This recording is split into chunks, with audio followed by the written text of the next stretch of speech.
Telugu PMC ప్రేక్షకులకు స్వాగతం. Hi friends, మీరు గనక ఇప్పుడే మా ఛానల్కు వచ్చినట్లయితే మా ఛానల్ని సబ్స్క్రైబ్ చేసుకోండి. సబ్స్క్రైబ్ చేయడంతో పాటు పక్కనే ఉన్న బెల్ ఐకాన్ని క్లిక్ చేయండి. జీ తెలుగులో ప్రసారమవుతున్న సీరియల్ నిండు నూరేళ్ల సావాసం. చక్కటి ఫ్యామిలీ డ్రామాతో ఈ సీరియల్ ప్రేక్షకుల్ని అలరిస్తుంది. ఈ సీరియల్లో హీరోగా అమరింద క్యారెక్టర్లో రిచర్డ్ నటిస్తుండగా, హీరోయిన్స్గా అరుంధతి క్యారెక్టర్లో పల్లవి గౌడ, భాగమతి క్యారెక్టర్లో నిషా గౌడ నటిస్తున్నారు.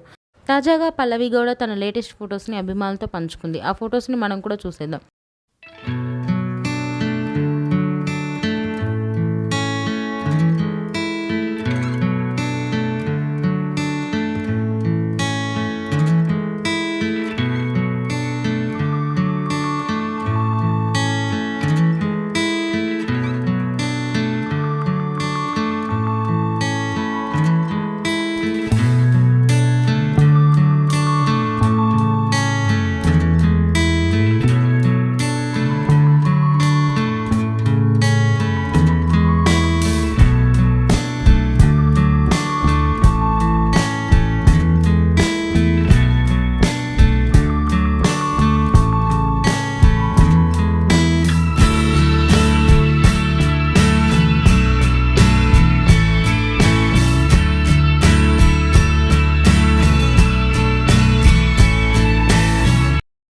ఈ వీడియో మీకు నచ్చినట్లయితే లైక్ చేసి మరిన్ని టాలీవుడ్ లేటెస్ట్ అప్డేట్స్ మిస్ అవ్వకుండా చూడాలంటే తెలుగు పిఎంసి ఛానల్ను సబ్స్క్రైబ్ చేసుకొని పక్కనే ఉన్న బెల్ ఐకాన్ని క్లిక్ చేయండి.